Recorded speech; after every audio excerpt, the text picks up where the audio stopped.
pensar utopicamente é absolutamente fundamental para que a humanidade avance. É claro que precisa ter o pé na realidade, mas sem os sonhadores também a humanidade não avança.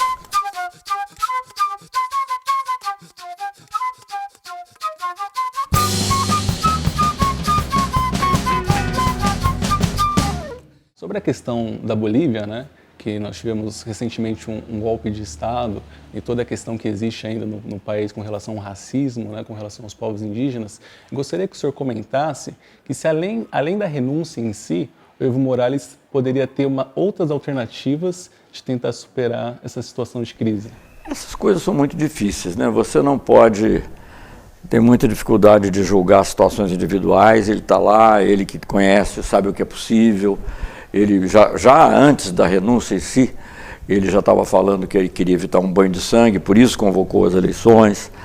E eu acho que o Evo Morales é também uma pessoa que tem, apesar de ter defendido tantos interesses indígenas, ele tem um lado conciliador, ele discute com o outro. O Evo Morales veio à posse do Bolsonaro, ele tem um sentido pragmático, não é? Apesar de ter opiniões diferentes, de lamentar, como ele dizia, a prisão do irmão maior, que era o presidente Lula, mas ele é pragmático, ele sabe que o Brasil compra o gás da Bolívia, ele tinha que lidar com isso, sempre lidou com isso, defendeu o interesse deles lá, que ele tinha que defender, e nós resolvemos tudo pela negociação, nesse caso. Então eu acho que pensar em alternativas de ação é um pouco complicado, porque a gente não sabe o que é.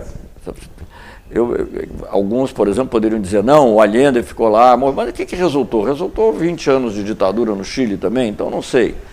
Outros exemplos aqui, nós tivemos também, o João Goulart foi embora, também teve 20 anos de ditadura aqui, então não tem exemplo que a gente possa dizer que seguramente seria o melhor, seria a melhor forma. Então, não sei, é muito difícil, não posso julgar se ele teria. Acho que ele tinha que julgar isso, a gente até chegou à conclusão que não. Agora, o que eu tenho dito é que eu acho que isso tem sentido assim, isso não é uma situação acabada, porque na Bolívia eles não podem subestimar a força dos movimentos sociais, sobretudo indígenas, né? Eles derrubaram o Goni estava lá no poder, numa boa, tinha um exército lá do lado dele, etc. e tal, eclodiu lá um movimento que ele teve que sair. E não foi organizado por nenhum partido específico, era uma coisa ampla. Então, foi, aliás, até nessa época que o Mesa subiu ao poder, foi presidente meio interino lá durante mais um ano e meio, mais ou menos. Então, eu acho que não se sabe. O senhor comentou a respeito da questão do Chile, né, que atualmente tem passado por uma crise política muito intensa, né, com protestos gigantescos, né, que pedem a saída de Piñera, pedem por uma constituinte, e que demonstram, né, praticamente o desmoronamento desse estado mínimo, né, que foi cunhado ali pela Escola Econômica de Chicago, que serve como exemplo para o atual ministro da Economia, Paulo Guedes. Analisando o contexto chileno, quais seriam as lições que o Chile, as movimentações populares do Chile, podem ensinar para o Brasil, que também, né, tem passado por um processo de diminuição do Estado, de políticas neoliberais? Olha, ninguém copia movimento social. Os movimentos sociais têm que surgir, no caso, eclodir naturalmente no país, né? Talvez uma exceção a isso que eu estou dizendo foi a Primavera Árabe, chamada, ali se espraiou por vários países. Agora, sim, elas podem servir de exemplo, né? E podem, digamos, motivar outras atitudes.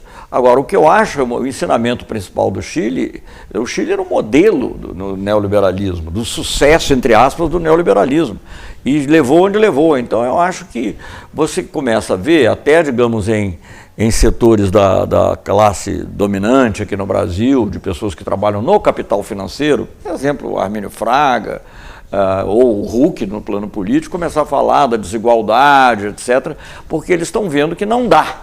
Quer dizer, há um limite a partir do qual não dá. A questão é o seguinte, com essa política do Guedes, que está sendo extremada, eu acho que até comparado com o Guedes, acho que o Chile tinha muito mais, talvez não tivesse redes de proteção social, porque historicamente não tinha, mas tinha havido esforços na época do Lagos, da Bachelet, para minimizar um pouco, embora não mudado estruturalmente a forma de organizar a economia. Eu acho que política e socialmente, aliás, não só eu não, o Maia aí no começo falou que nós podíamos estar à beira de um caos social, faz há uns meses.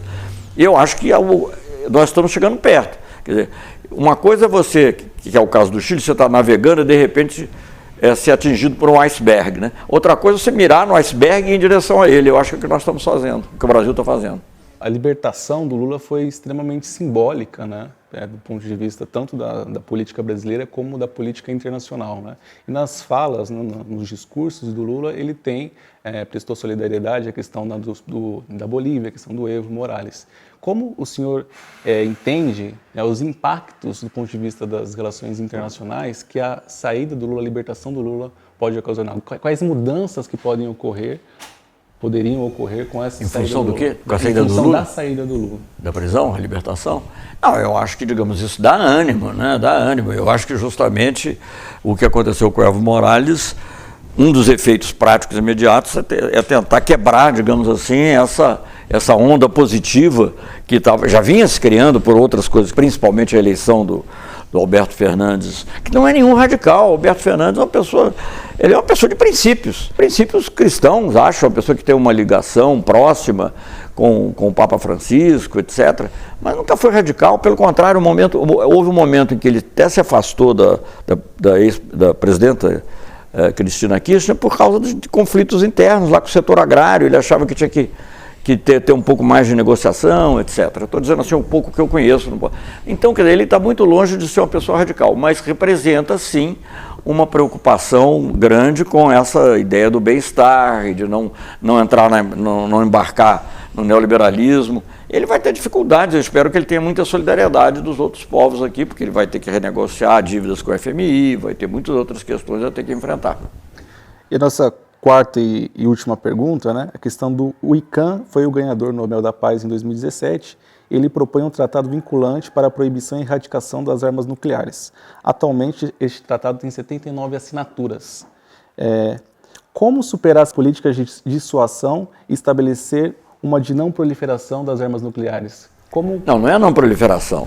Porque a gente fala muito de não proliferação, também sou a favor da não proliferação, mas o problema é o desarmamento das atuais potências nucleares. Eu participei, ainda na década de 90, de uma comissão que foi criada na Austrália, na época, tinha um governo social-democrata, da eliminação total das armas nucleares. E fizemos um plano, que é um plano que mostra que é razoável, porque não é simples também. Como é que vai eliminar? Eu elimino, o outro não elimina. Então tinha todo um plano, você desativar, tem um plano, primeiro você separa as ogivas, tira do estado de alerta, ponto 1, depois separa as ogivas dos foguetes, depois, enfim, vai indo, até chegar a um ponto em que chegasse a zero de armas nucleares.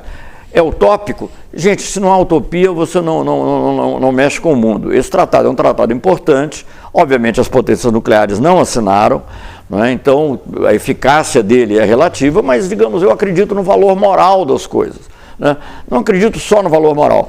Por exemplo, eu acho que, aquela frase célebre atribuída ao Stalin, quando disseram que o Papa ia apoiar os aliados, e ele perguntou quantas divisões tem o Papa, ele cometeu um grande erro ali, porque na realidade há uma força espiritual, moral, importante, que também ajuda a resolver as coisas. Então esse tratado tem esse papel. Ele não vai ser determinante, mas eu acho que ele tem esse papel. Agora, eu acho que é preciso, sim, ter um plano mais alto.